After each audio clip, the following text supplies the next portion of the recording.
सभी को नमस्कार। आप सभी का हार्दिक स्वागत है इस सेशन में। कैसे हो आप सभी? आवाज़ आ रही है सभी को? बढ़िया तरीके से आवाज़ आ रही है सबको? एक बार कंफर्म करेंगे सारे के सारे बच्चे, am I audible and visible properly? बताओ। Good afternoon, good afternoon, good afternoon. Sat Sri अकाल जी, सत श्री अकाल।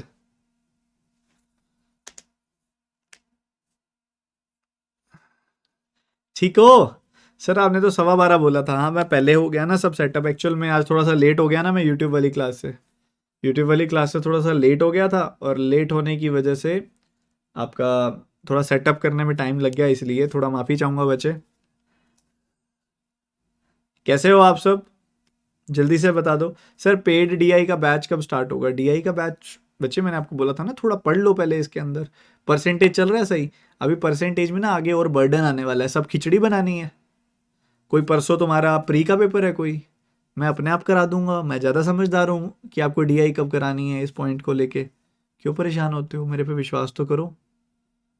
तुम्हारा पुराना सारा होमवर्क कंप्लीट है कि नहीं, ये बताओ पहले तो।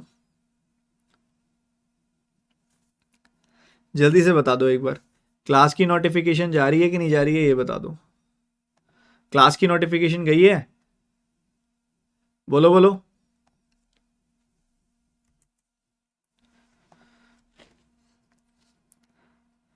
वीकेंड का सदुपयोग किया था पूरा का पूरा? बढ़िया इस्तेमाल किया था? पुराने सारे टॉपिक्स रिवाइज कर लिए?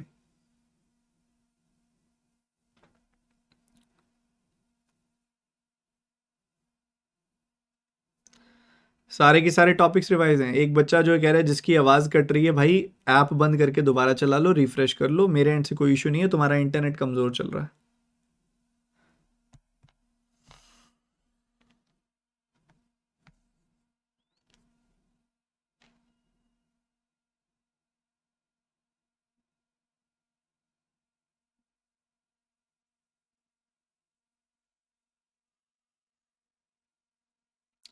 नोटिफिकेशन का चेक करवा लेता हूँ।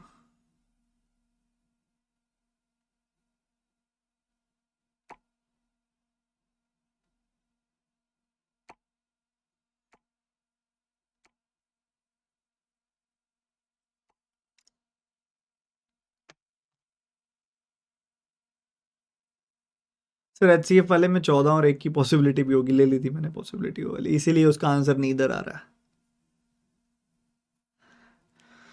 ओह, चलिए शुरू करते हैं। पुरानी क्लासेस आप सबने रिवाइज कर ली हैं। अब आज हम मूव करेंगे। अभी एक बात बताओ, एक बात बताओ सारे के सारे बच्चे। सक्सेसिव चेंज जितना लास्ट में मैंने पढ़ाया था सारा रिवाइज्ड है? सक्सेसिव चेंज जितना लास्ट में मैंने पढ़ाया था सारा का सारा रिवाइज्ड है वो? कंफर्म करना एक बार। सक्सेसिव चेंज जो पढ़ाया था मैंने लास्ट में, सारा रिवाइज किया हुआ है? एकदम रिवाइज किया हुआ है, अच्छे से रिवाइज किया हुआ है? चलो बढ़िया है। एक काम करो जरा, दो तीन क्वेश्चन दे रहा हूं मैं आपको, इनिशियल और फाइनल वैल्यू के बीच की रेशियो बतानी है आपने मेरे को। इन सभी के अंदर ना तीन चेंज हो रहे हैं। इन सभी के अंदर ना तीन चेंज हो रहे हैं। ठीक है, जो क्वेश्चंस हैं।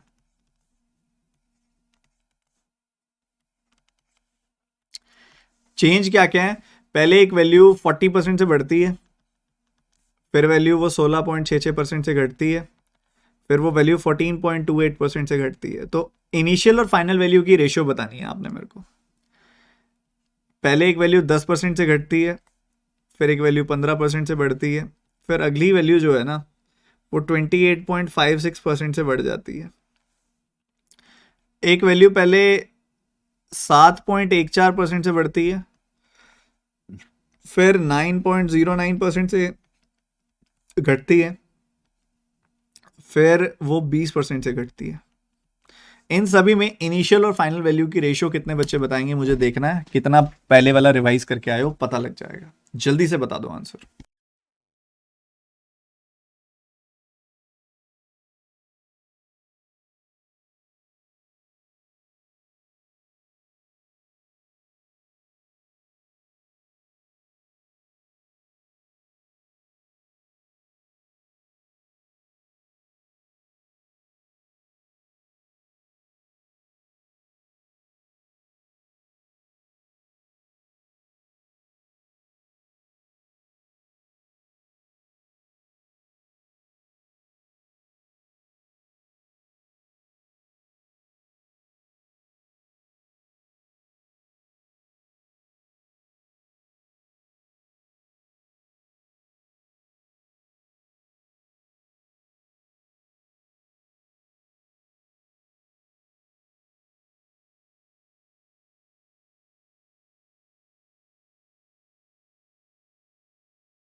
शिवम डे जी, जो आपका ये क्वेश्चन है ना जो आप पूछ रहे हो शिवम डे कि भैया ये पैटर्न कैसे आइडेंटिफाई करेंगे, तो ये पैटर्न जो है ना ज़्यादा आता नहीं है पेपर में, ठीक है। हाँ, प्रैक्टिस में हम डाल देते हैं ताकि ठीक है हर तरह की टाइप की प्रैक्टिस हो जाए, और इसको आइडेंटिफाई करना सच में डिफिकल्ट है।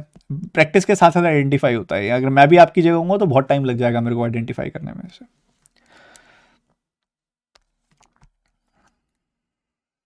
अब एक बात बताओ, सबसे पहले इन सब की फ्रैक्शंस बता दोगे मेरे को आप? क्या है, 2/5 है, इसकी फ्रैक्शन 1/6 है, इसकी फ्रैक्शन 1/7 है, इसकी फ्रैक्शन 1/10 है, इसकी फ्रैक्शन क्या है 3/20 है, इसकी फ्रैक्शन 2/7 है। 1/10, 3/20, 2/7, ठीक है। और इसकी फ्रैक्शन क्या है 1/14 है, इसकी फ्रैक्शन 1/11 है, इसकी फ्रैक्शन 1/5 है। तो ये तो फ्रैक्शंस आ गई इन सब की।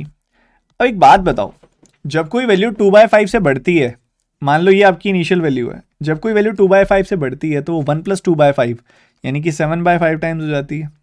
जब कोई वैल्यू 1/6 से बढ़ती है तो 1 + 1/6 7/6 टाइम्स हो जाती है। जब कोई वैल्यू 1/7 से बढ़ती है तो 1 + 1/7 8/7 हो जाती है।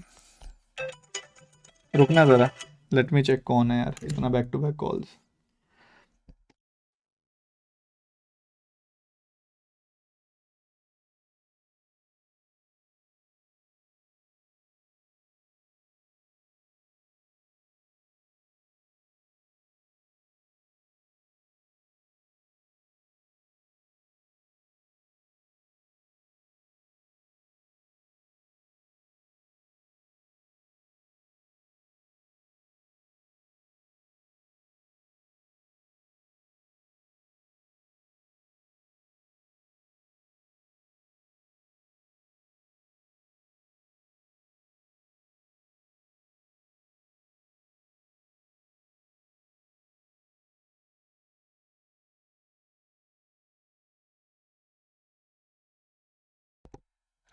तो यहाँ पे सबसे पहले वैल्यू 2/5 से बढ़ रही है तो 1 + 2/5 7/5 हो रही है।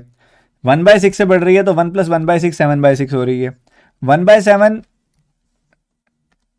बढ़ रही होती तो 1 + 1/7 8/7 हो रही होती। हम ये सब इंक्रीज वाला फ्लो है, डिक्रीज हो रही है बीच में, बढ़ भी रही है घट भी हो रही है वैल्यू, दोनों चीजें हो रही हैं।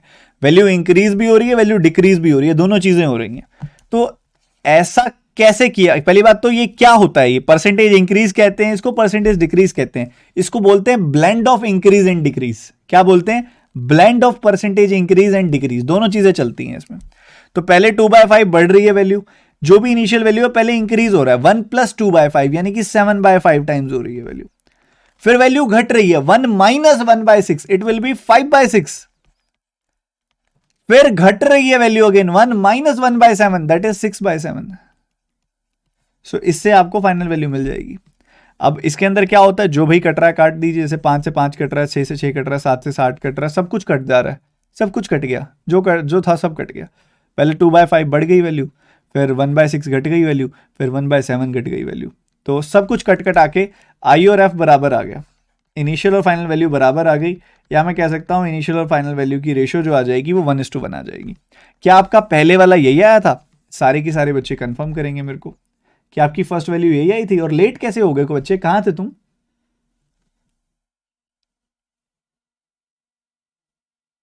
लेट कैसे हो गए इतने सारे बच्चे, तुम कहाँ थे, अब आए हो जो?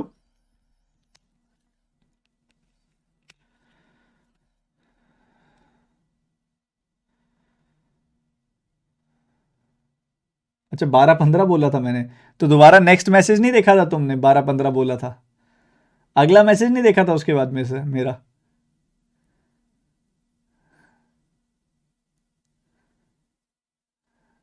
नालायकों।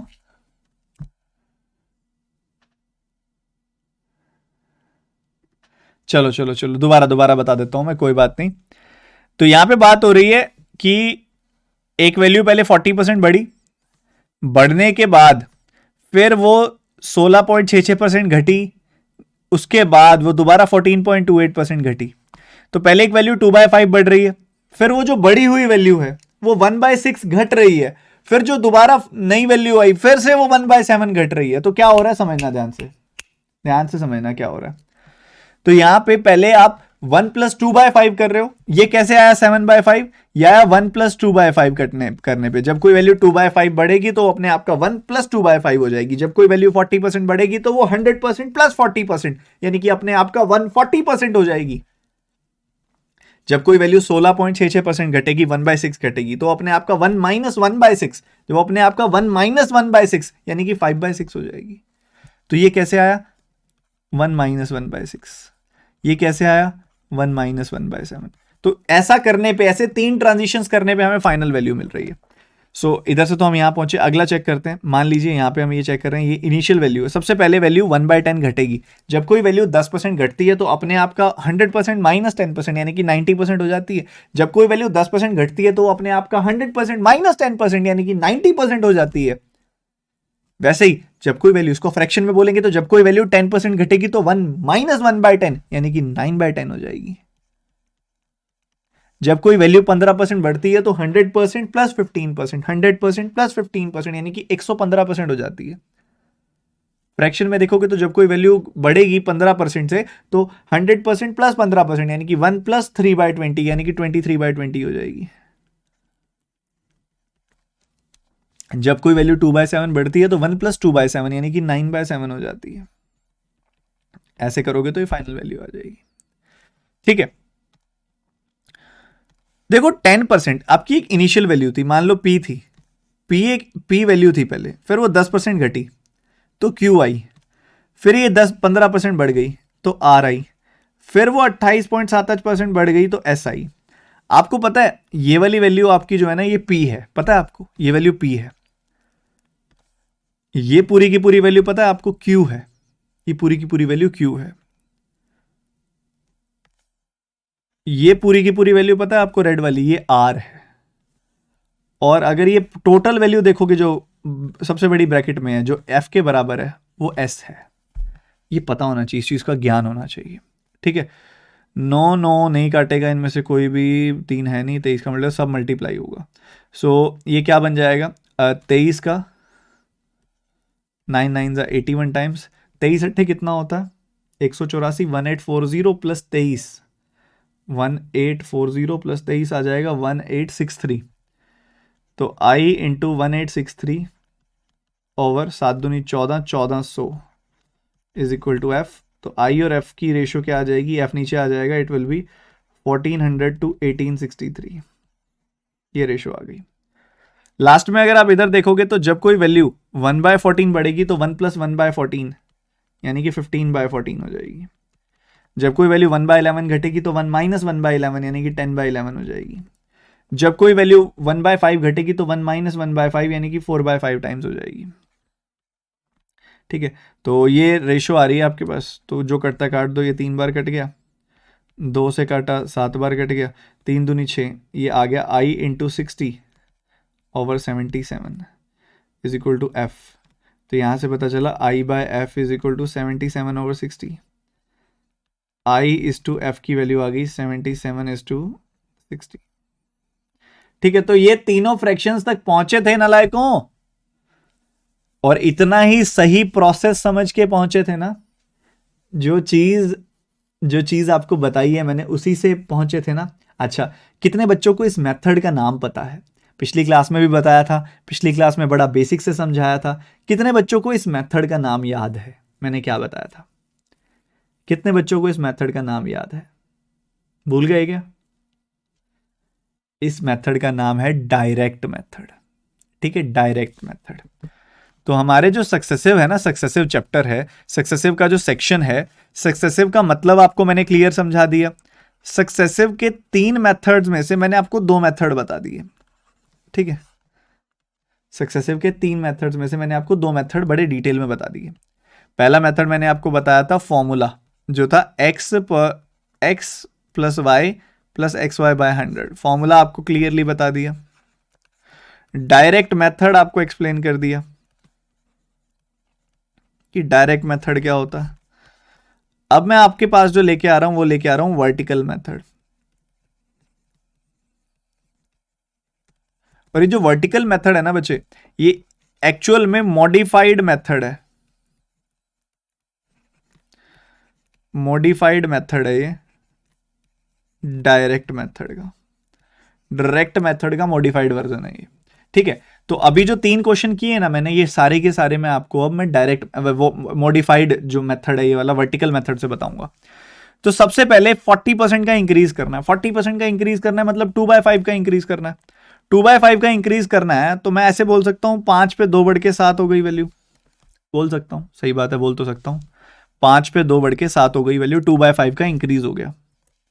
उसके बाद 1/6 का डिक्रीज करना है मेरे को, 1/6 का डिक्रीज करना है ना ये मेरे को, तो 1/6 का डिक्रीज करना है तो मैं कह सकता हूं 6 पे 1 घट के 5 हो गई वैल्यू, सही बात है, कह सकता हूं।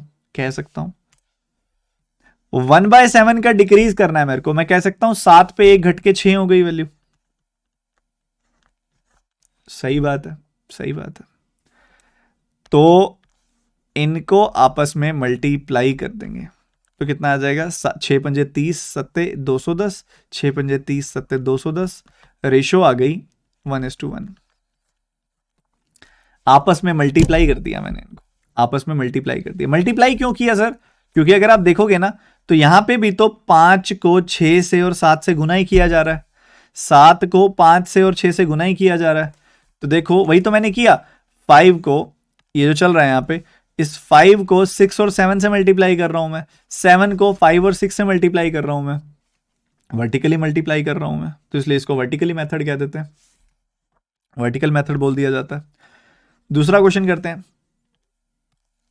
सुनना अभी पेशेंस के साथ, जल्दीबाजी नहीं करनी होती, अपन ने ध्यान से सुनना होता है। फिर 1/10 का डिक्रीज हो रहा है, यहां पे देखोगे ना 1/10 का डिक्रीज हो रहा है। 1/10 का डिक्रीज मतलब 10 पे 1 घट के 9 हो गई वैल्यू। 3/20 का इंक्रीज हो रहा है वैल्यू, 3/20 का इंक्रीज हो रहा है, 15% का इंक्रीज हो रहा है मतलब 20 पे 3 बढ़ के 23 हो रही है वैल्यू। फिर उसके बाद 2/7 का इंक्रीज हो रहा है, 2/7 का इंक्रीज हो रहा है मतलब 7 पे 2 बढ़ के 9 हो रही है वैल्यू, ये भी सही है, ये भी सही है। तो वर्टिकली मल्टीप्लाई कर दो तो यहां पे वही प्रोडक्ट आ जाएगा आपका 1400 और 1883, 1863, ठीक है, ये आ जाएगी वैल्यू। वर्टिकली मल्टीप्लाई कर दिया। ये थोड़ा सा ना लिखने में, समझने में और आंसर निकालने में काफी क्लीन है, क्योंकि हमें इनिशियल और फाइनल वैल्यू की रेशियो चाहिए होती है। इससे भी देखो आई क्या है, वही रेशियो आई है सीधा। ऐसा करने पे जो आपको आउटपुट मिलेगा ना, that will be the ratio of initial and final value, that will be the ratio of initial and final value. Output आपका वही रहेगा, पर डायरेक्टली वर्टिकली मल्टीप्लाई करके आ जाएगा। तीसरे में अगर आप देखोगे ना 7/14 का 7.14% का इंक्रीज हो रहा है, मतलब 1/14 का इंक्रीज हो रहा है, 14 पे 1 बढ़ के 15 हो रही है वैल्यू। फिर 1/11 का डिक्रीज हो रहा है, 11 पे 1 घट के 10 हो रही है वैल्यू। फिर 1/5 का डिक्रीज हो रहा है, 5 पे 1 घट के 4 हो रही है वैल्यू, ठीक है, ऐसे चल रहा है। वर्टिकली मल्टीप्लाई कर दो तो क्या मिलेगा तुम्हें यहाँ पे, 14 पंजे 70 का 11 गुना 770, 15 चौके 60 का 100 गुना, ये आ जाएगा, 0 से 0 काट दो और 77 और 60 की रेशो आ जाएगी, ठीक है, 77 और 60 की रेशो आ जाएगी। ये रेशो भी इनिशियल और फाइनल वैल्यू की ही आ रही है मेरे भाई। अब इसके अंदर एक और खास बात है जो आपको पता होना चाहिए, कि अगर आपको लेफ्ट और राइट में कोई नंबर कटते हुए दिखाई दे रहा हो तो आप काट भी सकते हो। आपको अगर दिखाई दे रहा है लेफ्ट और राइट में कोई नंबर कट रहा है तो आप उनको काट भी सकते हो। जैसे कि ये आ रहा था पहले वाले क्वेश्चन में, आपको दिख रहा है कि लेफ्ट राइट में नंबर कट रहा है आपस में, जैसे 7 से 7 कट रहा है, काट दो, 6 से 6 कट रहा है, काट दो, 5 से 5 कट रहा है, काट दो। क्यों? क्योंकि ये एक्चुअल में रिप्रेजेंट कर रहा है इसको, 7/5 को रिप्रेजेंट कर रहा है, ये जो आ रहा है ना। तो 7 अगर 5 से कट रहा है तो काट सकते हो, 5 अगर 6 में कुछ कट रहा है तो काट सकते हो, 6 और 7 में ऐसे कुछ कट रहा है तो काट सकते हो। और इसके साथ साथ ये सारे के सारे जो नंबर्स है ना, ये सारे के सारे नंबर्स आपस में मल्टीप्लाई हो रहे हैं, ये सारे के सारे नंबर्स आपस में मल्टीप्लाई हो रहे हैं, तो कुछ भी आपस में कट सकता है ना। ये वाला 6 इस 6 को काट सकता है, ये वाला 5 इस 5 को काट सकता है, ये वाला 7 इस 7 को काट सकता है।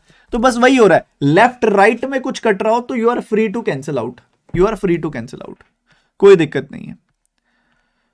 वैसे ही यहां पे देखोगे ना आप इधर, तो इधर इसको देखो, इधर तो 14 से 15 हो रही है वैल्यू, 11 से 10 हो रही है वैल्यू, 5 से 4 हो रही है वैल्यू।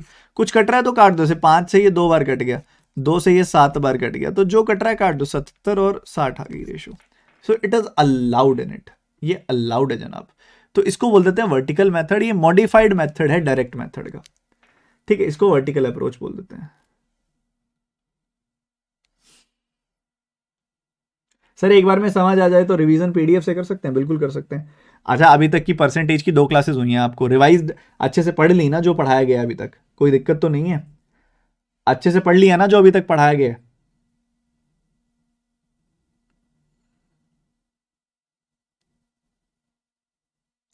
जो भी अभी तक परसेंटेज की दोनों क्लासेस परफेक्टली रिवाइज है ना? कुछ भी पूछ लूं? 2 क्लासेस या 3 क्लासेस हैं परसेंटेज की, पहले तो ये बताओ। अभी पता लग जाएगा तुमने रिवाइज क्या क्या किया हुआ है। परसेंटेज की 2 क्लासेस हैं या 3 क्लासेस हैं? बस यहीं से पता लग रहा तुमने क्या ही रिवाइज किया हुआ है।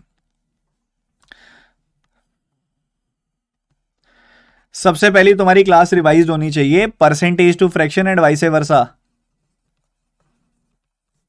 परसेंटेज टू फ्रैक्शन, इसी कोर्स में तुम्हें क्लास मिलेगी एक, percentage to fraction and vice versa. वो वाली क्लास रिवाइज नहीं करी ना अभी तक। दूसरी क्लास तुम्हें मिलेगी परसेंटेज की पार्ट 1। तीसरी क्लास तुम्हें मिलेगी परसेंटेज की पार्ट 2। और अभी जो चल रही है वो चल रही है परसेंटेज की part 3। This is on going.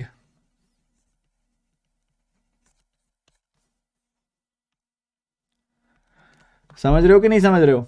तो तीनों ही रिवाइज होनी चाहिए अच्छे से, तीनों की तीनों क्लासेस। चलो एक बार मैं एक क्वेश्चन दे देता हूं तुमको। एक सर्टेन वैल्यू है ए, आप इसको वर्टिकल अप्रोच से ही करो, सबसे सेफ और सबसे बढ़िया है। डायरेक्ट मेथड भी लगा सकते हो, वो भी अपनी जगह ठीक है। दोनों में से जिसमें आप कंफर्टेबल हो वो लगाओ, चाहे वर्टिकल अप्रोच लगाओ चाहे डायरेक्ट मेथड लगाओ, दोनों ही अपने आप में एक जैसे हैं, दोनों ही इंपॉर्टेंट है, ठीक है। तो एक वैल्यू है, उस वैल्यू को हमने पहले 15% से बढ़ा दिया, कोई वैल्यू आई। उस वैल्यू को फिर हमने 37.5% से बढ़ा दिया, कोई वैल्यू आई। फिर हमने उसको 13.33% से घटा दिया, तो हमें मिला बी। तो जल्दी से फटाफट से मुझे आप बताएंगे what will be the ratio of A and B. उसके बाद एक वैल्यू थी पी, उसको हमने सबसे पहले घटाया 22.22% से, कोई वैल्यू आई। फिर हमने उसको बढ़ाया 53.33% से, तो कोई वैल्यू आई। फिर जो वैल्यू आई उसको हमने घटा दिया कितने से, 6.66% से, तो हमें मिला क्यू। तो बढ़िया रहेगा, जो मेथड आपका कंफर्टेबल हो उससे मुझे बताओ कि पी और क्यू की आपस में क्या रेशियो होगी।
इसकी फ्रैक्शन क्या होती है, 5% का 3 गुना, 1/20 का 3 गुना 3/20।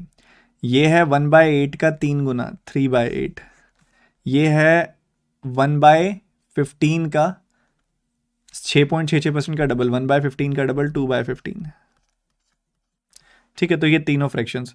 ये क्या है, 11.11% का डबल, 1/9 का डबल, 1/9 देखो, 22.22% मतलब 11.11% का डबल, 1/9 का डबल मतलब 2/9 हो गया। ये कई बच्चों को भी पता ही नहीं होगा, ये 6.66% का 8 गुना होता है, बताया हुआ है मैंने जबकि ये 6.66% का 8 गुना मतलब 1/15 का 8 गुना, यानी कि 8/15 हो गया। उसके बाद आगे बढ़ते हुए ये हो गया आपका अगेन 1/15, इसको तो जानते हो अच्छे से। तो सबसे पहले 3/20 का इंक्रीज हुआ, 20 से 3 बढ़ के 23 हो गई वैल्यू। फिर 3/8 का इंक्रीज हुआ, 8 पे 3 बढ़ के 11 हो गई वैल्यू। फिर 2/15 का डिक्रीज हुआ, 15 पे 2 घट के 13 हो गई वैल्यू। देखो लेफ्ट राइट में कुछ कट रहा है क्या आपस में? लेफ्ट राइट में कुछ कट रहा है क्या? 23, 11, 13 कुछ नहीं कट रहा। तो 15 अट्ठे 120, 120 का 20 गुना कितना आ जाएगा? 2400। 13 का 23 गुना कितना आ गया? ये आ गया 260 और 299। 299 का 11 टाइम्स कितना आएगा? 3300 माइनस 11 मीन्स ये आ गया कुछ 3289, ये रेशो आ गई। उसके बाद 2/9 का डिक्रीज, 9 पे 2 घट के 7 हो गई वैल्यू। 8/15 का इंक्रीज, 15 पे 8 बढ़ के 23 हो गई वैल्यू। उसके बाद 1/15 का डिक्रीज, 15 पे 1 घट के 14 हो गई वैल्यू। क्या कुछ कट रहा है लेफ्ट राइट में? तो जवाब है इधर भी नहीं कट रहा। क्या नंबर सिलेक्ट किए हैं सर? कुछ कट ही नहीं रहा। 15 15 ज़ा 225 का 9 टाइम्स कितना हो गया? 1890 45, तो 1935 हो गई वैल्यू। 98 का 23 गुना कितना हो गया? 2300 में से 46 कम, यानी कि 2354। क्लियर है बॉस? बताओ यही रेशो आ रही है? वर्टिकली मल्टीप्लाई करके क्या यही आउटपुट आ रहा है आपका सबका? बोलो बोलो बोलो बोलो। थोड़ा कैलकुलेशन करवा दिया मैंने तो क्या हो गया फिर? हक नहीं है क्या मुझे इतनी कैलकुलेशन करवाने का?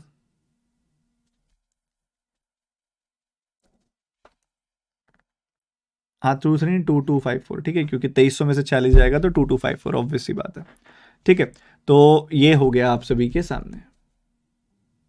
क्या हो गया? 2025 है कहाँ पे?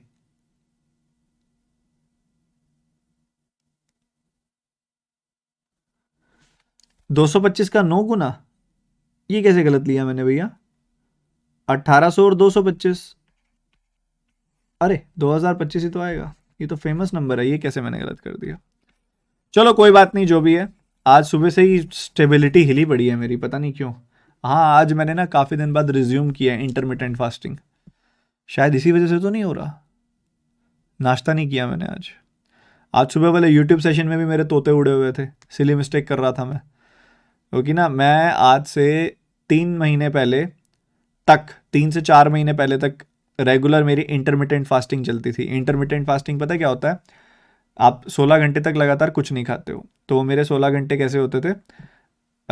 जैसे आप मान लो रात को मैंने डिनर किया 10 बजे, तो 10 बजे से लेके आगे 12 घंटे सुबह के 10 बज गए और 4 घंटे दोपहर के 2 बज गए। तो रात को 10 बजे के बाद मैं दोपहर 2 बजे तक फिर कुछ नहीं खाता।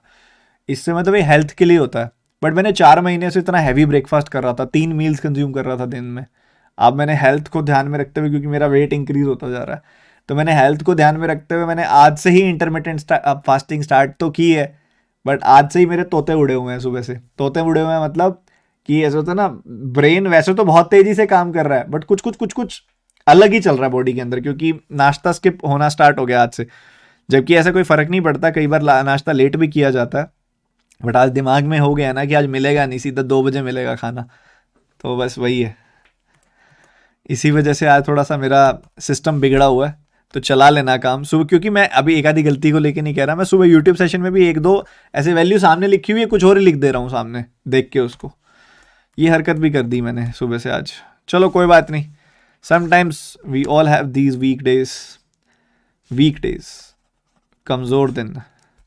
तो चलो ये हो गया, इसकी क्लैरिटी होगी। क्वेश्चन शुरू करें अब? क्वेश्चन शुरू करें। आप ऐसे करो, सबसे पहले सियाने बच्चे तो हो ही आप, ये क्वेश्चन का आंसर बताओ।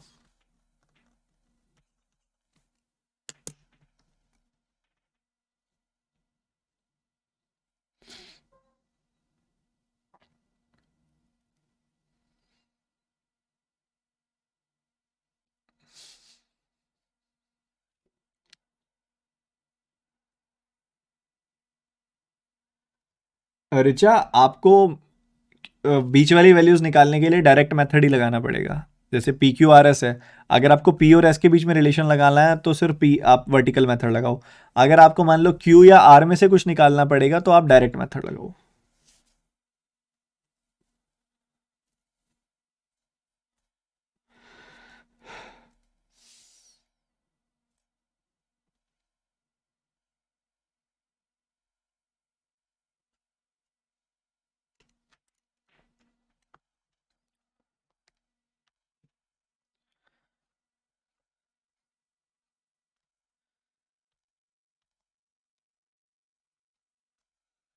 किसी प्राइस पे पेंटिंग परचेज की गई है, उसकी वैल्यू सेम ईयर ही बढ़ गई 9.09% से। ठीक है, उसके बाद फिर वो बढ़ गई, अगले साल बढ़ गई, फॉलोइंग ईयर में बढ़ गई 16.66% से। फिर वो बढ़ गई 7.14% से। फिर वो बढ़ गई 37.5% से।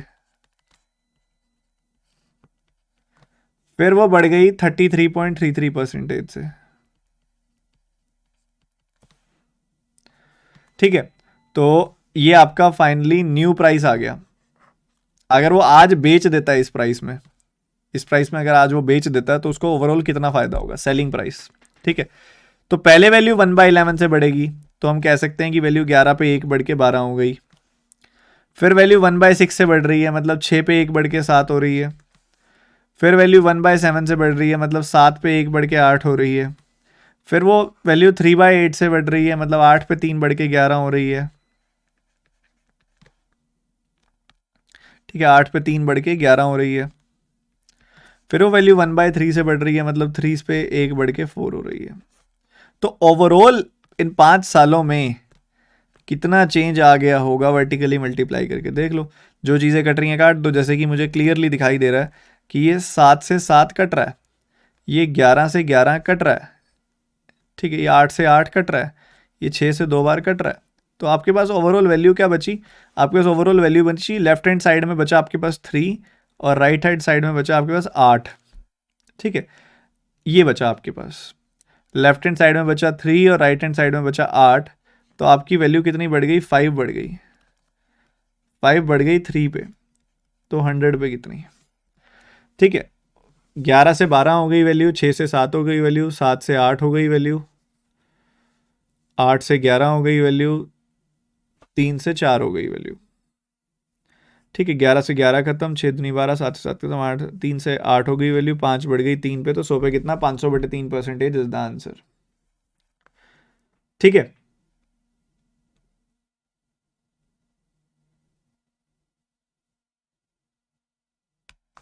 ओ ओ, देख रहे हो मेरे तोते उड़े हुए कि मैं 1/14, यार मैं क्लास छोड़ूं क्या आज, या कुछ खा लूं, क्या चल रहा है ये। 1/14 को 1/7 कैसे लिख सकता है कोई यार।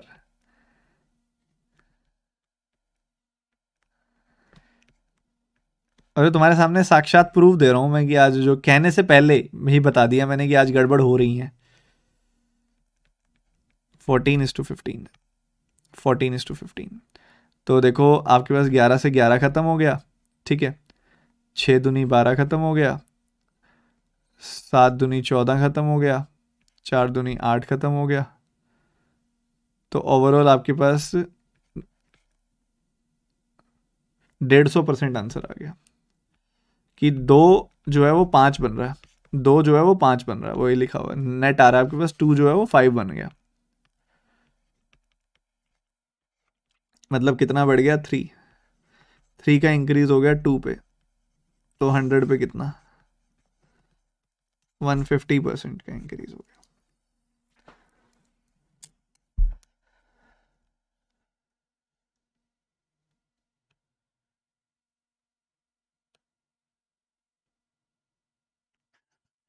कुछ बच्चे पता क्या है, इतने नालायक होते हैं ना कि उनको मौका चाहिए छुट्टी करने का। अब ना इतनी सी बात को ना बच्चे लेके पता सीधा कहते हैं सर आज रहने ही दो, आज क्लास मत लो, आज रहने ही दो, आज क्लास मत लो। ये वो बच्चे हैं जिनको 2024 बहुत बड़ा दिखाई दे रहा है। समोसा ही खाना पड़ेगा मेरे को, लग रहा है अब पता चलेगा अच्छा भला अनाज वाली रोटी मिस करके मैं समोसा खा रहा हूँ, वो भी मैदा। No no no no no no. चलो मैं ऐसे ही कुछ कर लूँगा, रुको रुको रुको, वापस वापस वापस। तो ये हो गया क्वेश्चन। एक और क्वेश्चन रुको मैं ऐड कर रहा हूँ, रुको ध्यान से सुनना एक बार, रुकिए रुकिए रुकिए।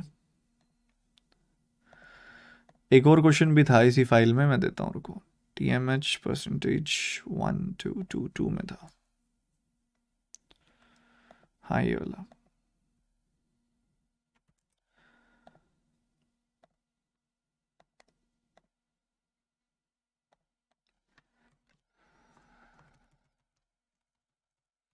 ये क्वेश्चन करना।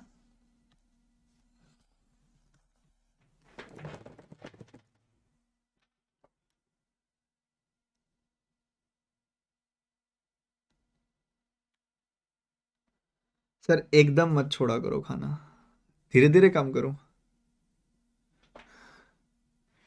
धीरे धीरे से होता नहीं है यार, धीरे धीरे से होता नहीं है, बट इफेक्ट आज दिख रहा है बहुत ज़्यादा। चलो कोई बात नहीं। नंबर पहले 20% से बढ़ा दिया, मतलब 5 से 6 कर दिया, देन 25% से बढ़ा दिया, 4 से 5 कर दिया। तो ओवरऑल इनिशियल और फाइनल वैल्यू के बीच में क्या रिलेशन आएगा? ये खत्म, ये खत्म। तो ओवरऑल जो वैल्यू है वो 2 से 3 हो जाएगी।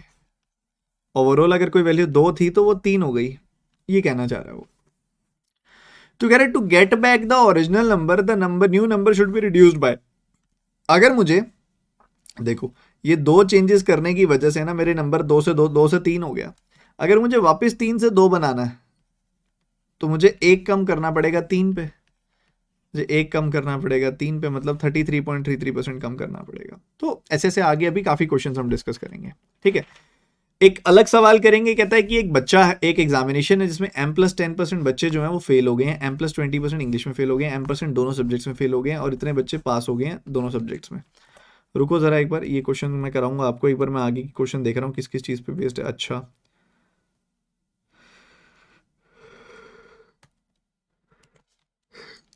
पहले ये वाला करो, फिर वो दोनों क्वेश्चंस कराऊंगा इकट्ठे, पहले ये वाला करो।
अब इसको करने के ना बहुत सारे तरीके हैं इस क्वेश्चन को करने के, ठीक है। You can solve this question by like अपना alligation, deviation, a lot of methods, बहुत सारे मेथड्स बताऊंगा आपको मैं इसको करने के, ठीक है।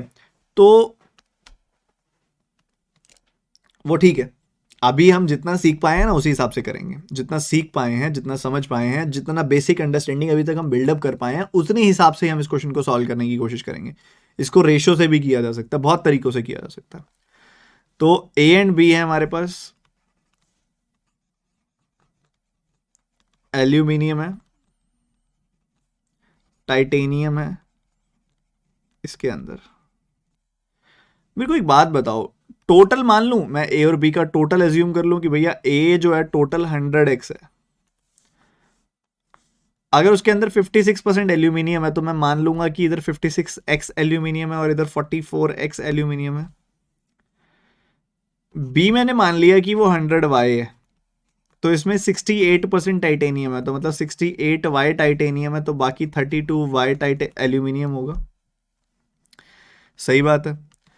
अगर आप इनको जोड़ देते हो तो टोटल A प्लस बी की अगर मैं बात करूं,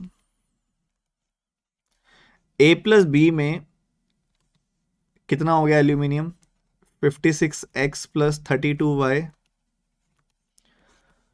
और टाइटेनियम कितना हो गया 44X प्लस 68Y। ये एल्यूमिनियम एंड टाइटेनियम का क्वांटिटी आ गई। तो कहता है कि एलॉय 48% एल्यूमिनियम होना चाहिए। A and B should be mixed. In what ratio A and B should be mixed to produce an alloy of 48% aluminium? समझते जाना ध्यान से, ठीक है, ध्यान से समझते जाना। कहता है A और B को किस रेशियो में मिक्स किया जाए कि जब एलॉय फॉर्म हो तो उसमें 48% एल्यूमिनियम होना चाहिए। अपने वाले में एल्यूमिनियम कितना आया, 56X प्लस 32Y एल्यूमिनियम आया। अपना टोटल मिक्सचर कितना है, अपना टोटल मिक्सचर है 100X प्लस 100Y। ये अपना टोटल मिक्सचर है। इस टोटल मिक्सचर का 48% कितना होगा, इस पूरे के पूरे मिक्सचर का 48% होगा 48X प्लस 48Y। सो ये भी है हमारे फाइनल अलॉय में एल्यूमिनियम, ये भी है हमारे फाइनल अलॉय में एल्यूमिनियम, तो ये दोनों वैल्यूज बराबर होनी चाहिए। सही बात है। एक्स एक्स एक तरफ कर दो, वाई वाई एक तरफ कर दो, तो 8X is equal to 16Y, X is equal to 2Y आ गया। X की वैल्यू क्या आ गई 2Y। तो आपने इसको किस रेशियो में लिया है, ये तो 100X है, 100Y की जगह पे आप क्या लिखोगे, sorry X is equal to 2Y हो गया ना। तो एक काम करो, 100X 100Y है ना, तो X की जगह पे 2Y लिख दो, तो ये आ गया 200Y 100Y, रेशियो आ गई 2:1। ठीक है, ये तरीका आना चाहिए। मैं ये नहीं कह रहा this is the best method available for this question. Method तो आपको मैं इसके इतने प्यारे प्यारे कराऊंगा ना, तुम कूद के नाचने लग जाओगे कि सर ये कोई ये तो सेकंडों में खत्म हो गया, 5 सेकंड में क्वेश्चन खत्म हो गया। वो भी पढ़ाऊंगा मैं आपको आगे। बट अभी के लिए आपको इतनी समझदारी होनी चाहिए कि आपने अगर परसेंटेज सीखा है तो उससे आप क्या क्या कर सकते हो। ठीक है, उससे आप क्या क्या कर सकते हो। तो रेशियो, एलिगेशन, ये सब चीजें सिखाऊंगा। पहले एक बेसिक अंडरस्टैंडिंग भी होनी चाहिए, क्योंकि इसका भी फायदा है, नुकसान कोई नहीं है, फायदा ही है कुछ ना कुछ। तो सुनो ध्यान से, सुनो गौर से, दुनिया वालों चाहे जितना जोर लगा लो सबसे आगे होंगे हिंदुस्तानी। सुनो तो सही। तो मैंने क्या किया,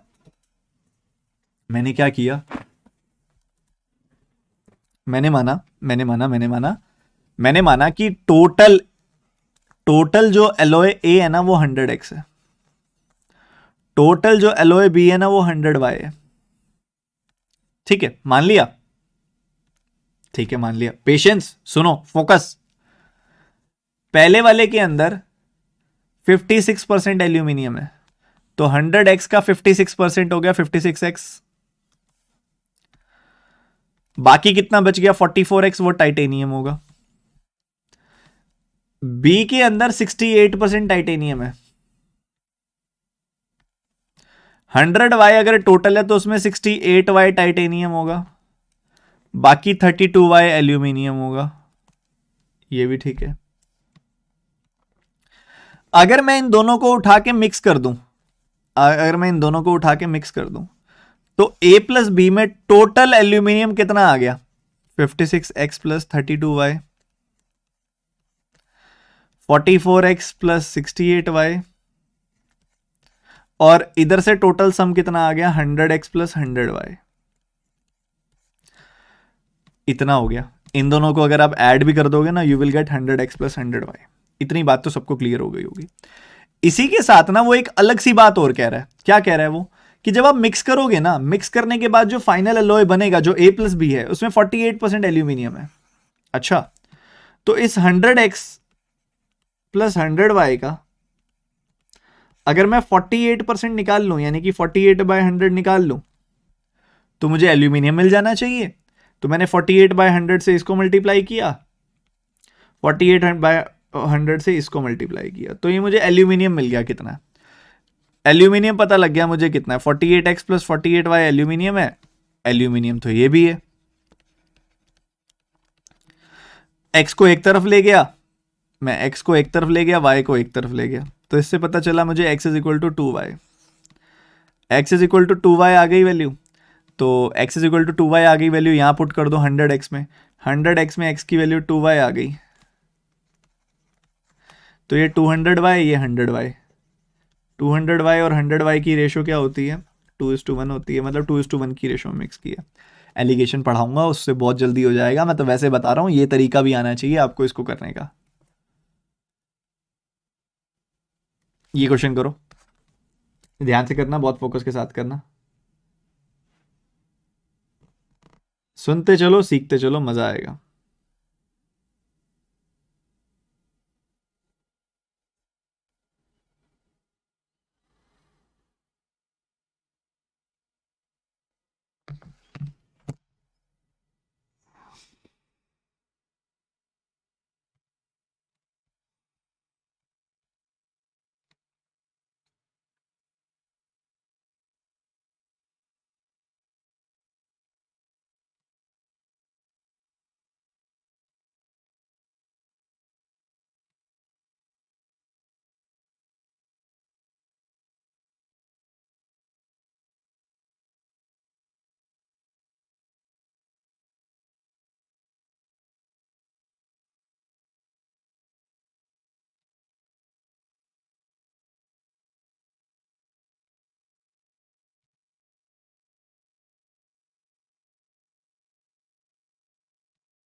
एक पर्सन अपनी आय का 15% रेंट में खर्च कर देता है, उसकी इनकम है कुछ,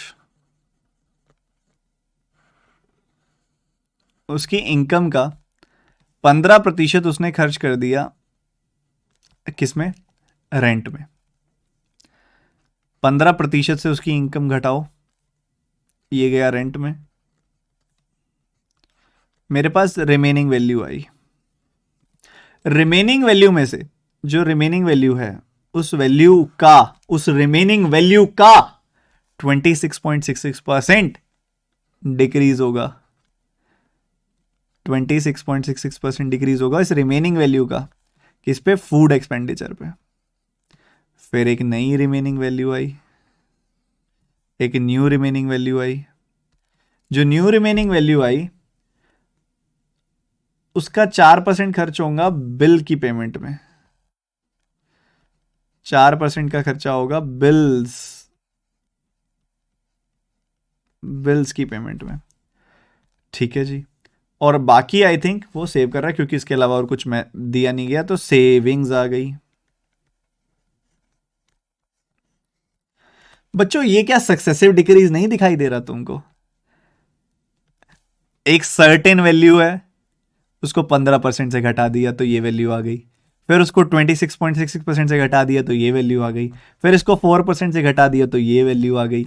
तो यार अगर तुम एक बात बताओ, तुम अगर सक्सेसिव डिक्रीज लगाओगे तो इनकम और सेविंग्स की रेशियो आ जाएगी ना। बस पहले 15% का डिक्रीज यानी कि 3/20 का डिक्रीज, तो 20 पे 3 का डिक्रीज 17 हो गई वैल्यू। फिर 26.66% का डिक्रीज मतलब 4/15 का डिक्रीज, 15 पे 4 का डिक्रीज 11 हो गई। फिर 4% का डिक्रीज मतलब 1/25 का डिक्रीज, तो 25 पे 1 घट के 24 हो गई वैल्यू, ठीक है। तो वर्टिकली मल्टीप्लाई कर दो, आपके पास इनिशियल वैल्यू और फाइनल वैल्यू यानी कि इनकम और सेविंग की आपस में रेशियो आ जाएगी कितनी है, ठीक है। 4 से आप कैंसिल कर दो, यहाँ पे 4 से कैंसिल किया 6 आ गई वैल्यू, 4 से कैंसिल किया 5 आ गई वैल्यू, ठीक है। और कुछ कट रहा है क्या, 3 से कैंसिल करोगे तो 2 आ जाएगी वैल्यू, 3 से कैंसिल करोगे तो 5 आ जाएगी वैल्यू। तो 5 5 25 25 25 625, 17 दूनी 34, 34 का 11 गुना कितना होता है 374।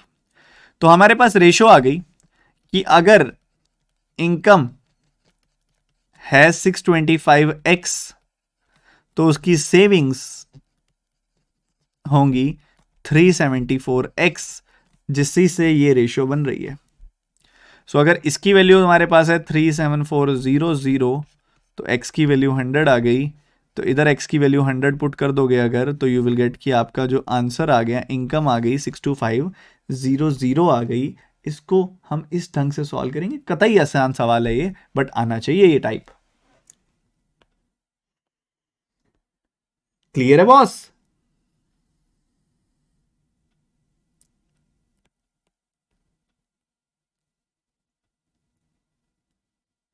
सवाल बेशक सॉल्व ना हुआ हो, मैं आपसे एक्सपेक्ट नहीं कर रहा कि आपसे सवाल सॉल्व हो रहा है, ये एक्सपेक्टेशन रख ही नहीं रहा मैं आपसे कि सवाल सॉल्व हो रहा है। मैं आपसे सिर्फ ये एक्सपेक्टेशन रख रहा हूं कि आप मेरी बात को समझ पा रहे हो, ठीक है? अरे यार तुम एक तो ये हरकत मत करो यार, अब तुम कह रहे हो उसको डायरेक्ट मेथड से भी करके दिखाऊं, कोई अलग मेथड थोड़ी है यार वो, जहां पे कि इसको ऐसे लिखा है इसी को ऐसे लिख दोगे बस, और क्या, इसको ऐसे लिख दोगे और क्या, यही हो गया डायरेक्ट मेथड। ये कैसी बातें कर रहे हो? ऐसे थोड़ी ना खेलना है बैठ के बच्चे, दोनों मेथड सेम ही तो हैं। उसको ऐसे लिख लिया, वर्टिकल लिख लिया तो वर्टिकल मेथड बन गया, उसको उल्टा करके ऐसे लिख दिया तो फिर आपका डायरेक्ट मेथड बन गया। ये सब थोड़ी ना करना है बच्चे, ये तो बिल्कुल समझदारी नहीं दिखा रही है बात तुम्हारी, अगर तुम ऐसा कह रहे हो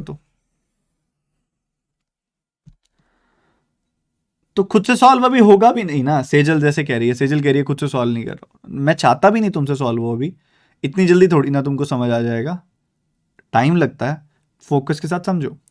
तो क्वेश्चन वापस समझते हैं एक बार। एक पर्सन की कुछ सैलरी थी, उस सैलरी में से 15% उसने खर्च कर दिया, जो भी उसकी इनकम थी उसमें से 15% उसने खर्च कर दिया, मतलब एक तरीके से उसकी इनकम में डिक्रीज आ गया 15% का, क्योंकि उतना खर्चा हो गया। तो इनकम घट गई, उसके पास जो पैसे बचे, उसके पास जेब में कितने पैसे बचे हैं, जितनी उसकी इनकम है उतने पैसे हैं उसके पास, उसमें से वो 15% खर्च कर देता है। तो 15%, अब कितने बच गए, R1 रिमेनिंग बच गए। फिर जो बच गए उसमें से 26.66% वो फूड पे खर्च कर देता है, फिर इतने बच गए, फिर जो बच गए फर्दर जो बच गए, हर बार क्या कह रहा है वो देखो, 26.66% ऑफ रिमेनिंग, 4% ऑफ रिमेनिंग, खर्च करने के बाद जो बचते हैं उसको रिमेनिंग बोलेंगे ना। तो रिमेनिंग का 4% फिर खर्च कर दिया। तो पहले 3/20 का डिक्रीज, 20 पे 3 का डिक्रीज 17 हो गई वैल्यू, फिर 4/15 का डिक्रीज, 15 पे 4 का डिक्रीज 11 हो गई वैल्यू, फिर 1/25 का डिक्रीज, 25 पे 1 का डिक्रीज यानी कि 24 हो गई वैल्यू। वर्टिकल मल्टीप्लीकेशन जो कटता काट दिया, ये रेशो आ गई आपके पास स्टार्टिंग वैल्यू और फाइनल वैल्यू की, यानी कि इनकम और सेविंग्स की रेशो आ गई 625 375 374। तो 625x 374x ये वैल्यूज आ गई इनकम और सेविंग्स की। सेविंग्स है 374x, that is equal to 37,400, तो x की वैल्यू 100 आ गई। 625x में 625 इंटू 100 वो बन गया 62500। करो करो करो, अभी तो बेसिक परसेंटेज की अंडरस्टैंडिंग चल रही है, अभी तो ज्यादा डिटेल में तो डिग कर ही नहीं रहे हम इसमें। साक्षी पांडे कह रही हैं कि 48% ऑफ 100x प्लस 100y का क्यों निकाला आपने? एक बात बताओ, जो नया एलओए फॉर्म हुआ उसकी टोटल क्वांटिटी कितनी है? 100x पहले वाले का, 100y दूसरे वाले का, तो total quantity 100x plus 100y है ना। अगर total quantity 100x plus 100y है तो क्वेश्चन में ऐसा लिखा हुआ है ना कि टोटल एलओए का जो नया फॉर्म हुआ है उसमें 48% एल्यूमिनियम है।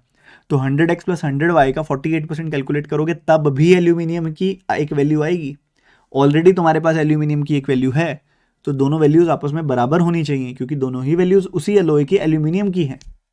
समझ गए? वो बस तरीका ये है कि कान ऐसे पकड़ने की बजाय कान ऐसे पकड़ लिया, बस ये फर्क है, और कुछ भी नहीं फर्क। नहीं आकाश, कोशिश तो रहती है कम से कम।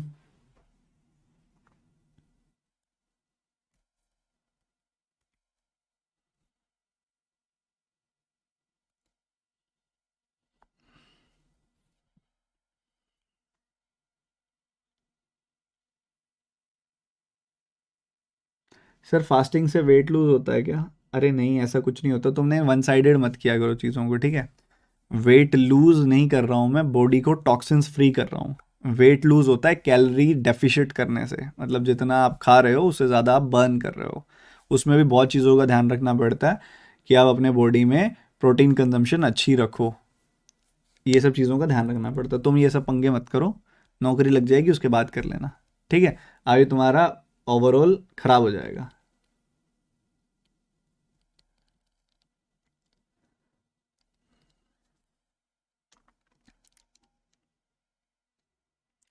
तो एक बार मैं आपको समझा रहा हूं, ध्यान से समझो। P's income is 80% of Q's income.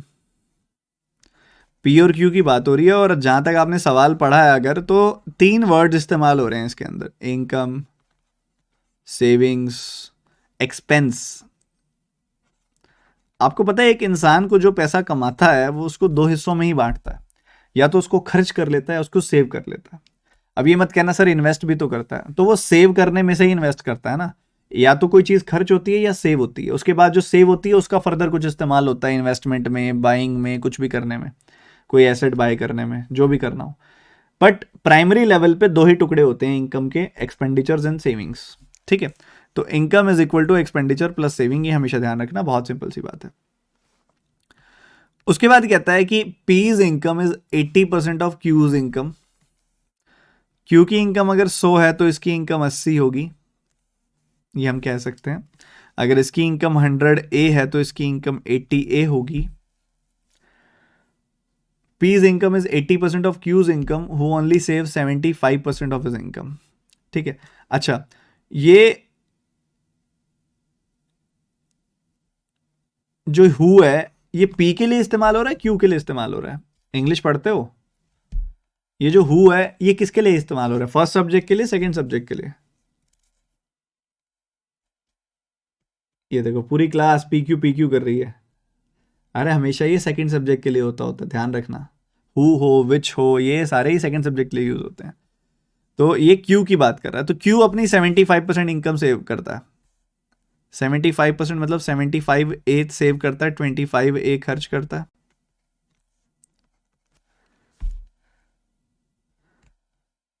ठीक है, बढ़िया। उसके बाद कहता है if P's saving is 20% less than Q's saving. 75 का 20% कितना होगा? 15। 15 लेस मतलब ये 60 ए हो गई वैल्यू। 80 में से 60 गया, ये वैल्यू 20 ए आ गई। कहता है then expense of Q is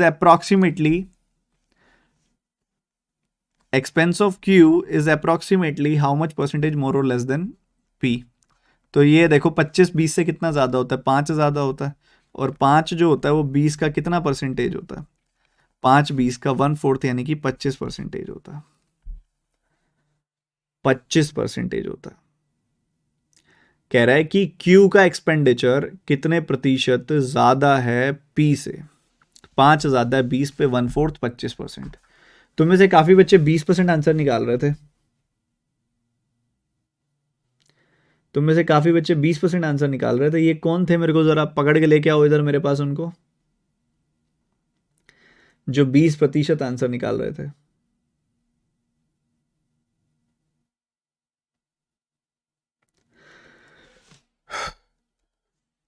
छोटी छोटी चीजें हैं, ध्यान रखो इस चीज का, छोटी छोटी बातें हैं। अब ये जरूरी नहीं होता कि आप 100 और 80 मान के ही चल सकते हो। कई बच्चे ऐसे भी कर लेते हैं इस सवाल को कि पी की इनकम 80% है क्यू की इनकम का, तो ऐसे करते हैं 80% मतलब 4/5 होता है, तो अगर ये 5 है तो ये 4 होगा, तो इस हिसाब से इसको वो 500x और 400x मान लेते हैं। ऐसे करके भी आंसर आ जाएगा, कोई फर्क नहीं पड़ता। 75% क्यू अपनी इनकम सेव करता है। 500 का 75% कितना होगा? 375। 375 होगा, बाकी बच गया 125। उसके बाद कहता है पी की सेविंग 20% लेस है क्यू की सेविंग से। 20% लेस मतलब 75 लेस है। इसका 375 का 20% होगा 1/5 यानी कि 75। तो 75 लेस कर दोगे तो ये 300x आ गई वैल्यू। 400x में से 300x गया, 100x आ गई वैल्यू। अब यहां पे कह रहा है कि भैया ये जो 100 से कितना ज्यादा है? ये 125, 25 से ज्यादा है। तो ये जो 25x है ये 100x का कितना प्रतिशत है? 1/4 यानी कि ये 25% है, 25% है। तो कैसे मर्जी पकड़ो, तुम्हारे हाथ में दोनों तरीके मैंने तुम्हारे सामने रखे हैं, पकड़ो, समझो और आंसर निकालो। जल्दी जल्दी करेंगे फटाफट से। अगला सवाल करेंगे। जल्दी जल्दी करो, फटाफट करो। पास मार्क्स जल्दी से निपटाएंगे और आंसर बताएंगे।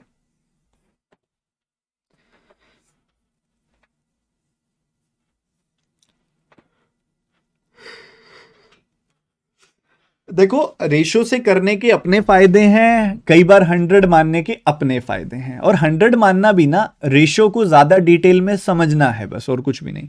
जो बच्चे 100 मानते हैं ना, 100 मानना भी ना, अगर आप जितना आगे इस चैप्टर को समझोगे ना, आपको समझ आएगा कि 100 मानना एक बेटर और समझदार वर्जन है रेशो मानने का। क्योंकि देखो, हर बार 100 मानने से काम नहीं चलेगा। आप ये देखते हो कि अरे नंबर मेरा 5 से 4 से डिविजिबल है, कोई ऐसा नंबर मानता हूँ जो 5 से कट जाता हो, 25 से कट जाता हो, 4 से कट जाता हो, 100 कट जाता है, 5 5 25 सबसे कट जाता है, 4 से कट जाता है, तो इसलिए मान रहे हो। कई बार आपको 7 का मल्टीपल खोजना पड़ेगा, 7 का मल्टीपल रखना पड़ेगा परसेंटेजेस के हिसाब से, तो आप उस समय 7 या 700 या 70 मान रहे होगे। तो थोड़ा सा देखो डिनोमिनेटर क्या है।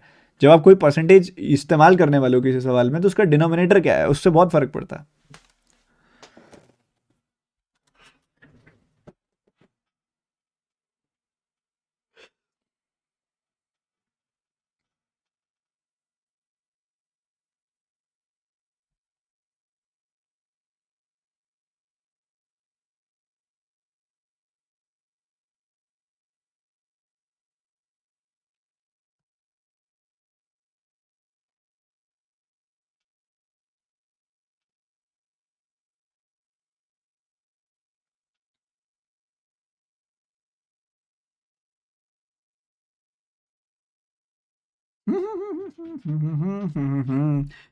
चलो बढ़िया। एक बच्चा कहते हैं सर क्लास वर्चुअली ना होती तो और मजा आता।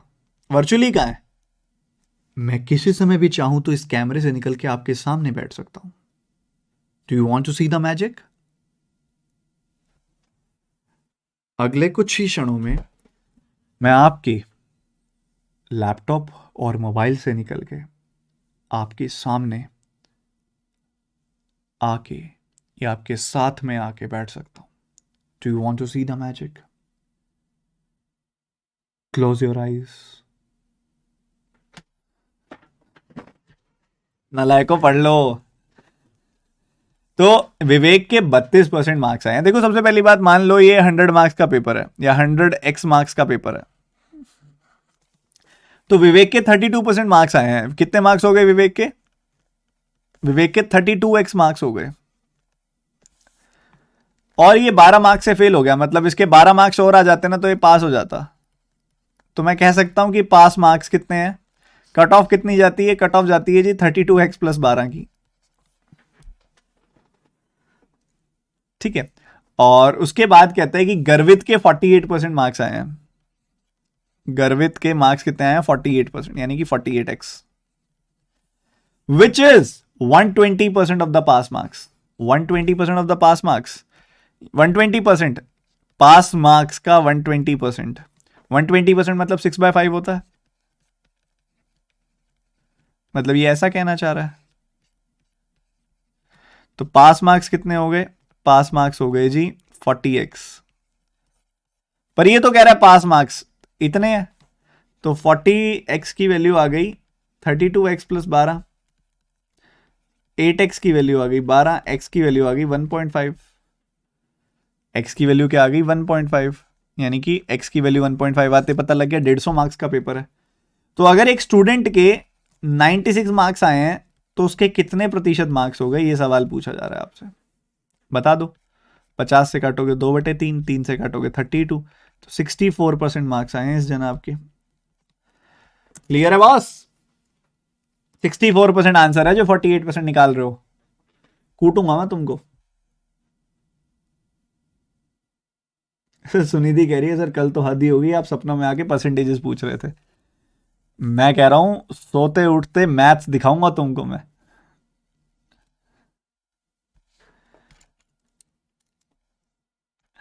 एक बार दोबारा बताता हूं।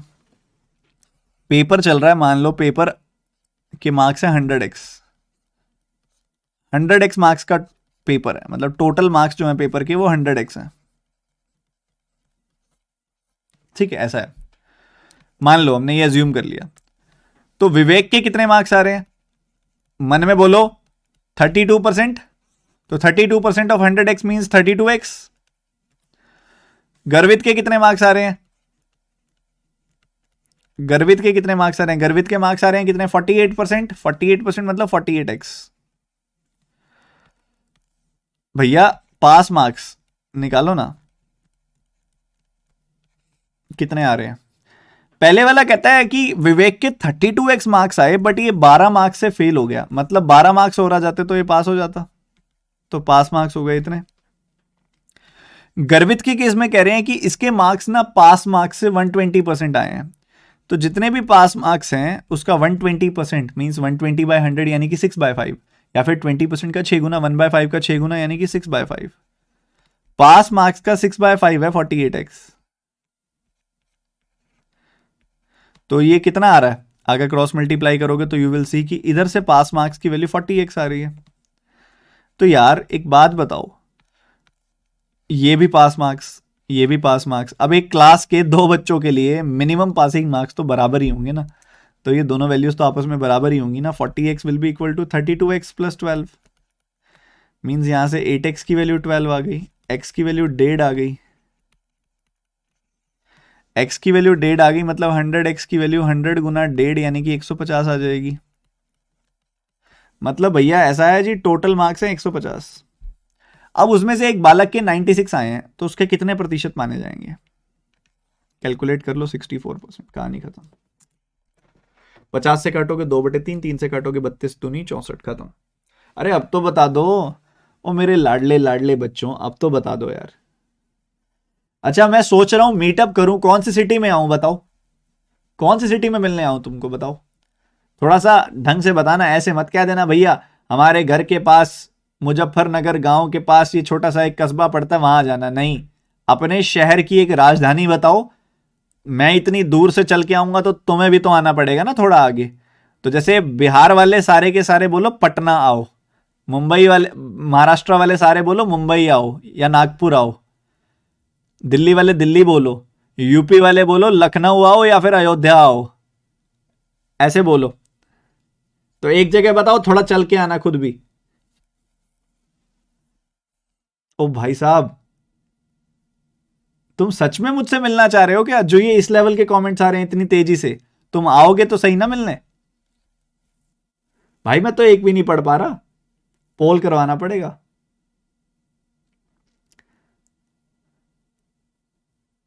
अरे थम जाओ, पोल कराऊंगा भैया, रुक जाओ रुक जाओ रुक जाओ रुक जाओ रुक जाओ। ये क्वेश्चन करके दिखाओ समझदारी के साथ, ध्यान से।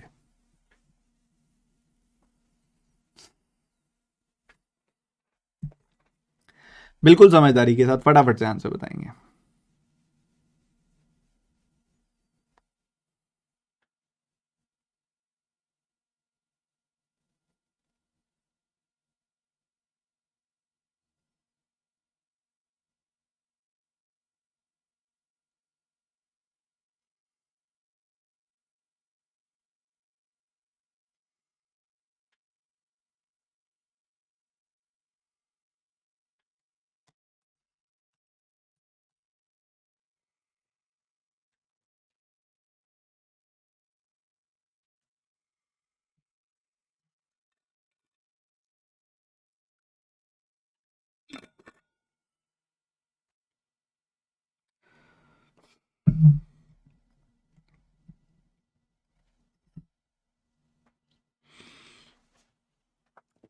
ये क्वेश्चन करेंगे फटाफट से, जस्ट मैं 1 मिनट में आता हूं।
अब ना एक सिंपल सी बात है, जूस तो तुम सबने पिया ही है, पाइनएप्पल है ना, देखो इतना महंगा फ्रूट खाना नहीं है हमने, सिंपल सा है, हम ऑरेंज जूस से बताते हैं भैया तुमको ये एग्जांपल, ऑरेंज जूस का एग्जांपल देते हैं, ज़्यादा महंगे फ्रूट में जाएंगे नहीं हम इसके अंदर। तो मान लो तुम्हारे पास एक ऑरेंज है, ऑरेंज है तुम्हारे पास एक, मान लो इस ऑरेंज का अगर मैं डाइसेक्शन करूं तो मुझे पता चला, मेरे पास ना एक दूरबीन थी, उससे देखा मैंने देखा इसके अंदर ये जूस जो ये जो है ना, इसका इसका वजन है कुल मिला के 20 ग्राम, 20 ग्राम वजन है। तो 20 ग्राम वजन है ना इसके अंदर, तो उसके अंदर जूस भी है और पल्प भी है। जूस और पल्प का मतलब जानते हो, तुमने संतरे का जूस पिया, तुमने जूसर में डाला, एक तरफ से जूस निकल गया, दूसरी तरफ जो सूखा हिस्सा बच जाता है ना, जो डिस्कार्ड कर दिया जाता है, फेंक दिया जाता है, ठीक है, तो उस सूखे हिस्से को पल्प कहते हैं। तो मान लो इसके अंदर 4 ग्राम तो जूस है, और सॉरी जूस, अच्छा रसीला है, काफी रसीला है ये, तो 16 ग्राम जूस है, 4 ग्राम पल्प है, ऐसा है, ठीक है। ये तुमने पहले चेक किया था, फिर तुमने उठा के इसको धूप में रख दिया, उठा के धूप में रख दिया, गर्मी में, फुल तपती गर्मी, बहुत ज्यादा तप रही है गर्मी, इतना धूप का मौसम है, बिल्कुल जून का महीना है, छत पे रख दिया तुमने, 10 दिन तक धूप में पड़ा रहा वो बेचारा, वो उसकी हालत ऐसी हो गई, ऐसी हालत हो गई इसकी। पता चला कि अब ये जो इसका फिर वजन करके देखा ना हमने, वजन करके देखा ना, तो पता चला कि भैया ऐसा है कि इसके अंदर तो इसका वजन तो मात्र 6 ग्राम आ रहा है। अब हमने निचोड़ के जूस निकाला तो पता चला जूस 1 ग्राम है, जूस 2 ग्राम है, और पल्प जो है वो 4 ग्राम है। अच्छा एक बात बताओ, पल्प क्यों 4 ग्राम ही रहा? पल्प पहले भी 4 ग्राम था, अब भी 4 ग्राम था, तो धूप में रखने की वजह से पल्प क्यों नहीं चेंज हुआ यार? एक बात तो बताओ, धूप में रखने की वजह से पल्प क्यों नहीं बदला यार? पल्प वैसे का वैसे क्यों रहा? बताओ तो सही, गीले और सूखे में पल्प क्यों सेम है? पल्प कैसे वही का वही है? Yes yes yes yes yes, देखो, फ्रेश से ड्राई तक का सफर, फ्रेश ऑरेंज से ड्राई ऑरेंज तक का सफर क्या है? सुन रहे हो? नहीं सुन रहे? मैग्नीफाई होना पड़ेगा। ये लो, अब सुनो मेरी बात। फ्रेश ऑरेंज से ड्राई ऑरेंज तक का सफर है। फ्रेश से ड्राई कैसे होगा? जब उसके अंदर का लिक्विड सूख जाएगा। फ्रेश से ड्राई, अब उसको तुम धूप में रख दो, चाहे गैस पे रख दो, चाहे चूल्हे में डाल दो, कहीं मर्जी डाल दो, उसको सुखाना है, फ्रेश को ड्राई बनाना है। अब फ्रेश को ड्राई बनाने का मतलब है कि उसके अंदर का लिक्विड चूस लो, बस लिक्विड अलग कर लो, ठीक है। अगर लिक्विड उसका कम हो गया तो वो फ्रेश से ड्राई हो जाएगा।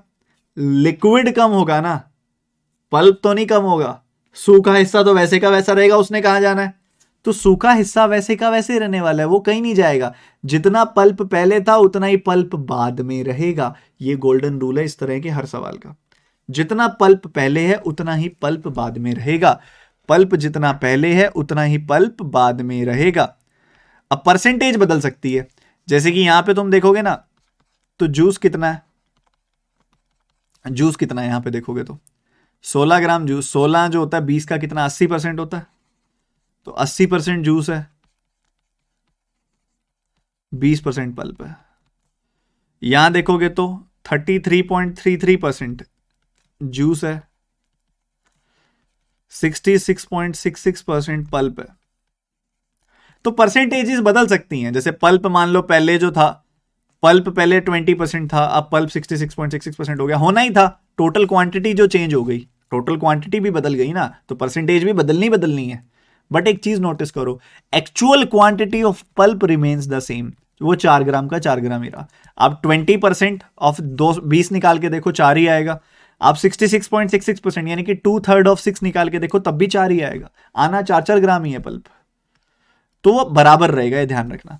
अब ये कहता है कि भैया फ्रेश पाइनएप्पल था जब, ड्राई पाइनएप्पल था जब, फ्रेश पाइनएप्पल था, ड्राई पाइनएप्पल था, उसके अंदर वाटर यानी कि वो जूस की बात कर रहा है, और पल्प की बात कर रहा है।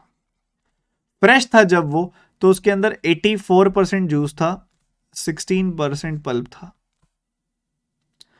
जब वो ड्राई हो गया तो उसके अंदर 20% वाटर था, बाकी 80% पल्प होगा। ठीक बात है, बढ़िया बात है। तो मेरे को एक बात बताओ, फ्रेश की टोटल क्वांटिटी हमने एफ मान ली, ड्राई की टोटल क्वांटिटी हमने डी मान ली, ठीक है। पल्प कितना है? 16% ऑफ, ये टोटल क्वांटिटी लिखी है मैंने एफ और डी, 16% ऑफ एफ है पल्प, और 80% ऑफ ड्राई है पल्प अगेन। तो ये भी पल्प है, ये भी पल्प है, दोनों बराबर हो गए, दोनों बराबर हो गए। अगर दोनों बराबर हो गए तो मैं 5 बार काट दूंगा इसको। F is equal to 5D and D is equal to F by 5। D is equal to F by 5 आ गई वैल्यू। अगर आपने देखना है, उसने क्या पूछा है, कहता है कितना ड्राई पाइनएप्पल बना दोगे अगर तुम्हें हम 240 किलो फ्रेश पाइनएप्पल दें। तो 240 फ्रेश दोगे तो उससे हम 48 केजी ड्राई बना लेंगे। क्या क्लियर है मेरी बात?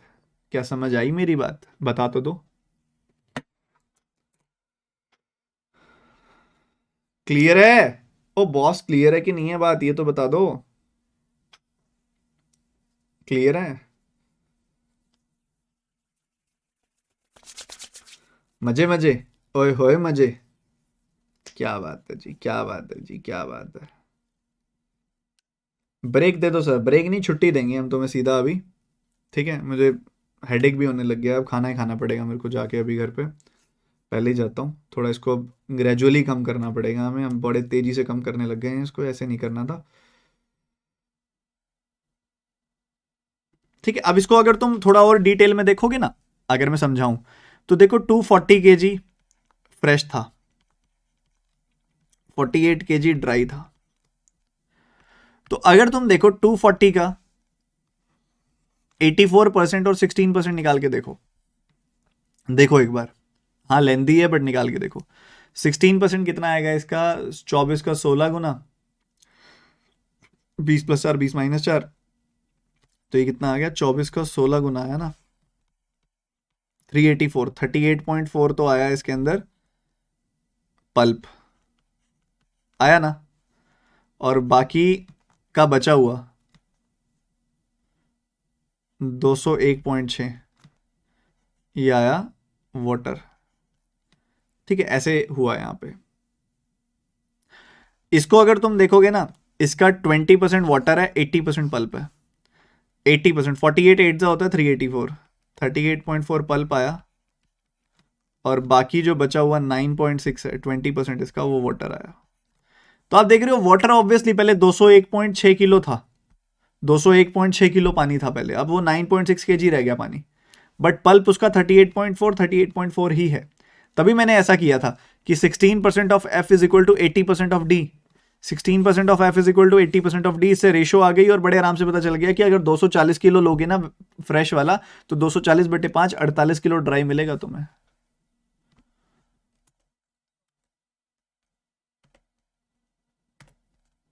ये क्वेश्चन करेंगे सारे बच्चे।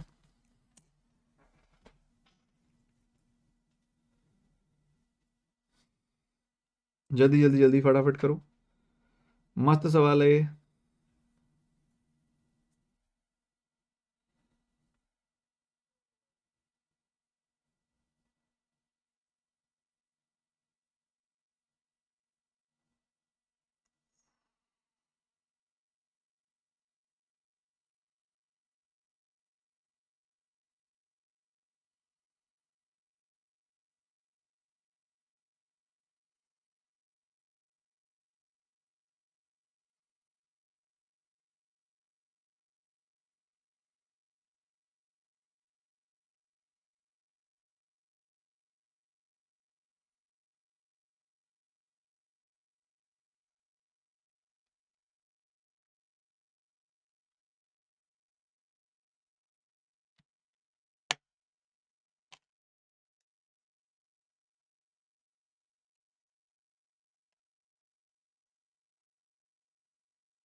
Amit multiplies a number by 24/25 instead of 4/5।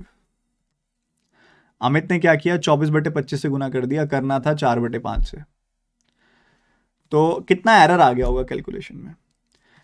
24/25 से गुना करना था, कर दिया 4/5 से। आप इसको पता क्या कर सकते हो, आप 100 मान लो, हमारा नंबर 100 था फॉर एग्जाम्पल, हमने मान लिया हमारा नंबर जिसको मल्टीप्लाई करना था ना वो 100 था। तो मल्टीप्लाइज अ नंबर बाय 24/25, तो हमें मिल गया 96 आउटपुट आ गया हमारे पास, जबकि आना चाहिए था 4/5 यानी कि 80 आउटपुट आना चाहिए था इंस्टीड ऑफ 4/5। मतलब ये करेक्ट है, यहां पे ये करेक्ट है, ये रॉन्ग है। तो एरर कितना आ गया, एरर आ गया 16 का, 16 का एरर आ गया 80 पे, तो 100 पे कितना 20% एरर आ गया। पर क्या बताओ, हर बार 100 मानने से काम चलता।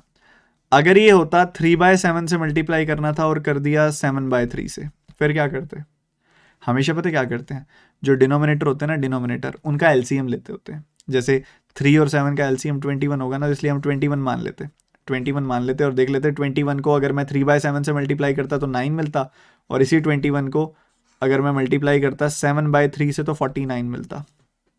तो यहां से फिर एरर पता लग जाता कितना एरर आ रहा है। ठीक है, तो जो डिनोमिनेटर होता है ना, डिनोमिनेटर 7 और 3, उनका एलसीएम ले लेते हैं। ऐसा कोई नंबर जो 7 से भी कटता हो, 3 से भी कटता हो, जैसे यहाँ पे है ना, ऐसा कोई नंबर जो 25 से भी कटता हो, 5 से भी कटता हो, तो हम इस 100 की जगह पे अगर 25 भी लेते हैं ना, तब भी आंसर आ जाता, बहुत प्यार से आंसर आ जाता। अगर 100 की जगह 25 ले लेते हैं हम, हमें एक ऐसा नंबर चाहिए है। देखो हमने क्या करना है, 24/25 से मल्टीप्लाई करना है। अब ये मल्टीप्लाई करना सुनने में लग रहा है मल्टीप्लाई हो रहा है, बट एक्चुअल में वो 25 से डिवाइड हो रहा है, 24 से मल्टीप्लाई हो रहा है। जब 4/5 से मल्टीप्लाई करते हैं तो वो 5 से डिवाइड हो रहा है, 4 से मल्टीप्लाई हो रहा है। तो मतलब हमें डिवाइड करना है, यहां पे हमें डिवाइड करना है। ऐसा कोई नंबर, देखो मल्टीप्लाई तो किसी नंबर को भी किसी नंबर से कर दो, बट पूरी तरह डिवाइड होने के लिए देखना पड़ेगा ना कि कौन सा नंबर वहां सही आ सकता है। तो ऐसा नंबर जो 25 और 5 दोनों से ही भाग हो सकता हो, वो 25 और 5 का एलसीएम यानी कि 25 होता है। तो अगर आप एज्यूम कर लेते कि हम जिस नंबर को गुना करने वाले हैं वो 25 है,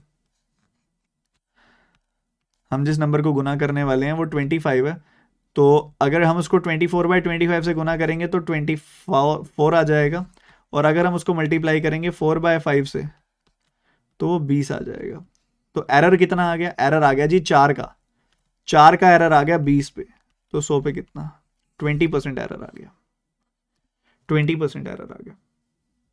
ठीक है, इस तरीके से ध्यान रखना है। काफी कराऊंगा ऐसे क्वेश्चन और अभी तक की क्लासेस रिवाइज करना, कल हम थोड़ा सा लेवल उठाएंगे। कल मैं आपको वेन डायग्राम्स का बेसिक पढ़ाऊंगा आते ही। ठीक है, वेन डायग्राम्स के बेसिक्स के बारे में बात करेंगे आते ही। अभी तक जितना भी हुआ उसको रिवाइज करके आइएगा, और अब हम लेवल थोड़ा बढ़ाने वाले हैं अब आगे। हाँ, इजी बहुत कर लिया हमने प्रैक्टिस, अब लेवल बढ़ेगा अगली क्लास में। नेक्स्ट क्लास आपकी कल होगी। और जो मेंस वाले बच्चे हैं, शाम को आज आपकी 3 बजे क्लास नहीं है, 5 साढ़े 5 बजे के आसपास क्लास है, मैं आपको अपडेट कर दूंगा। ठीक है, टेक केयर।